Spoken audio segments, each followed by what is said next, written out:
अपनी नाकामियों को छुपाने के लिए कितने भी हथकंडे आजमा लिए जाएं, लेकिन सच सामने आ ही जाता है। यही हुआ इंदिरा गांधी के साथ। कांग्रेस ने आयरन लेडी का नाम देकर इंदिरा गांधी की छवि गढ़ने की कोशिश की, लेकिन डॉक्टर राम मनोहर लोहिया जी ने इंदिरा गांधी को गूंगी गुड़िया की उपाधि ही दे डाली और आखिर में हुआ भी यही।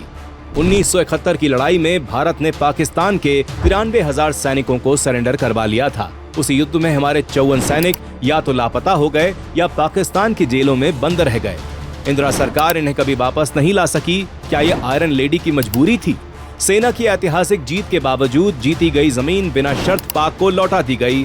पाक के 195 सैन्य अधिकारियों को भी बिना शर्त छोड़ दिया गया। युद्ध के बाद दृढ़ता दिखाने के बजाय इंदिरा गांधी ने पाकिस्तान के प्रधानमंत्री जुल्फिकार अली भुट्टो के साथ शिमला समझौता कर लिया। क्या यही आयरन लेडी का नेतृत्व था? भारतीय सेना के फील्ड मार्शल सैम मानेकशॉ ने युद्ध के दौरान इंदिरा गांधी से कहा कि मुझे आदेश दीजिए, मैं 3 दिन में पेशावर भारत को सौंप दूंगा। लेकिन इंदिरा गांधी ने निर्णय टाल दिया।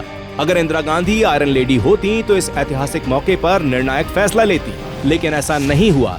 विदेश मंत्रालय के तत्कालीन डिप्टी सेक्रेटरी के.एन. बख्शी ने समझौते को पढ़ने के बाद कहा, मैंने उसे पढ़ा और रो पड़ा। हम जो पा सकते थे वो हमने खुद छोड़ दिया। रॉ के संस्थापक और इंदिरा गांधी के विश्वस्त अधिकारी आर.एन. काव तक ने समझौते पर हैरानी जताते हुए कहा, मैं उतना ही चौंका हुआ हूं जितना आप हैं। ये बताता है कि कूटनीतिक दबाव में इंदिरा सरकार किस तरह झुक गई थी। क्या ये आयरन लेडी होने के गुण हैं?